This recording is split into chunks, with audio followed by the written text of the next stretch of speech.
안녕하세요 성도 여러분, 큐티 나눔 시작하겠습니다. 본문의 말씀은 민수기 5장 1절에서 10절까지 말씀입니다. 제목은 부정한 사람의 철입니다. 본문의 말씀을 먼저 봉독해 드리겠습니다. 민수기 5장 1절에서 10절입니다. 여호와께서 모세에게 말씀하여 이르시되 이스라엘 자손에게 명령하여 모든 나병한 자와 유출증이 있는 자와 죽음으로 부정하게 된 자를 다 진영 밖으로 내보내되 남녀를 막론하고 다 진영 밖으로 내보내어 그들이 진영을 더럽히게 하지 말라. 내가 그 진영 가운데에 거하느니라 하시매 이스라엘 자손이 그같이 행하여 그들을 진영 밖으로 내보냈으니 곧 여호와께서 모세에게 이르신 대로 이스라엘 자손이 행하였더라.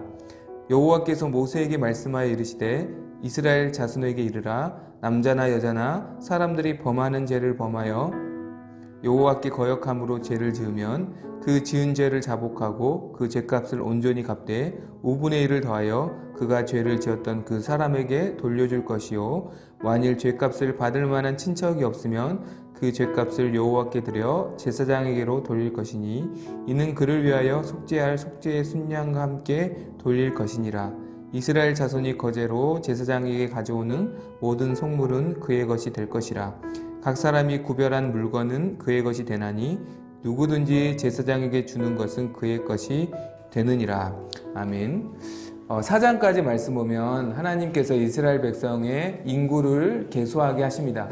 인구를 조사했다는 것은 이제는 인구 조사가 끝난 이스라엘 백성은 완전한 하나님의 사람이 되었다는 것이죠. 이제 너희는 나의 백성이고 나의 군사라고 말씀해 주신 겁니다. 그리고 5장에서 하나님의 백성이 가질 수 있는 특권, 그리고 정체성이 어디에 있는가, 그리고 그것을 지키기 위해서 무엇이 가장 중요한가, 그것은 바로 다름 아닌 5장 3절에서 말씀하는 하나님이 이스라엘 백성과 함께 하시는, 동행하시고 임재하시는 것이 하나님 백성의 정체성이고 하나님 백성의 가장 큰 특권입니다.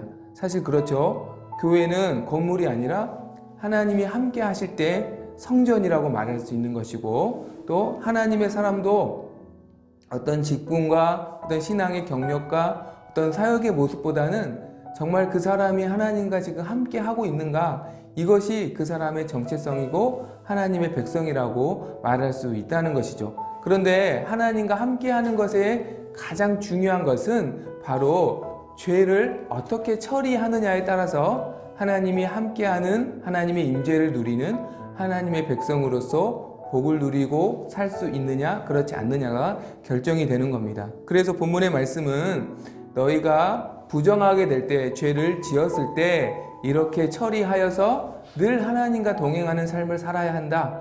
늘 하나님의 임재를 경험하는 삶을 살아야 한다. 그것이 하나님의 백성의 모습이다라고 말씀하는 것이죠. 1절에서 4절까지의 말씀은 부지 중에 부정하게 되었을 때, 구체적으로 말하면 나병 환자, 유출병이 들린 자, 또 사람의 시체로 인해서 부정하게 되었을 때 너희가 반드시 정결례식을 다 마친 다음에 그 정결례식을 통해서 깨끗하게 된 다음에 다시 진으로 돌아와서 하나님의 임재를 누릴 수 있다라고 말씀하고 있고, 5절에서 10절까지의 말씀은 하나님 말씀을 거역한 죄를 지었을 때 속죄제를 하나님께 드리고, 또 실수한 사람에게 5분의 1의 보상액을 더해서 완전히 사과하고 하나님께 속건제물을 드렸을 때 비로소 죄를 사함을 받고 하나님과 함께 할 수 있다라고 말합니다. 이것을 지금 우리에게 적용하면 어떻게 적용할 수 있을까요?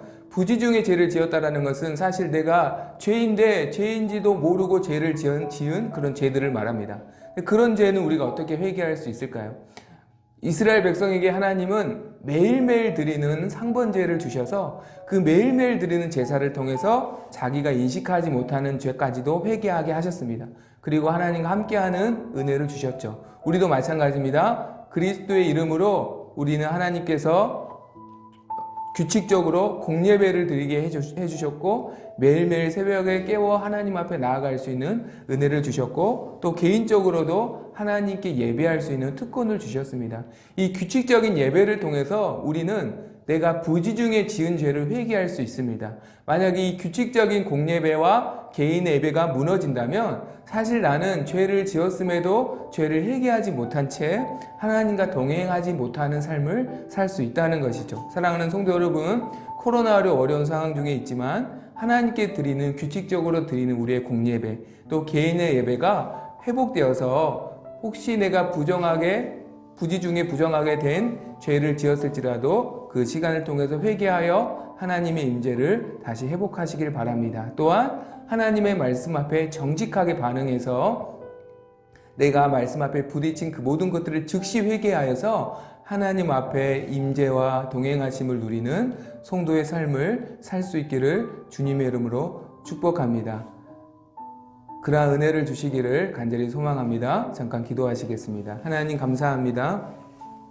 주신 말씀을 따라 부지 중에 죄를 지었을 때, 또 말씀을 거역하는 불순종을 하였을 때 즉시 회개하여 죄를 깨닫고 하나님과 동행함을, 임재하심을 다시 누리고 회복하게 도와 주시옵소서. 감사드리며 예수님의 이름으로 기도드립니다. 아멘. 감사합니다.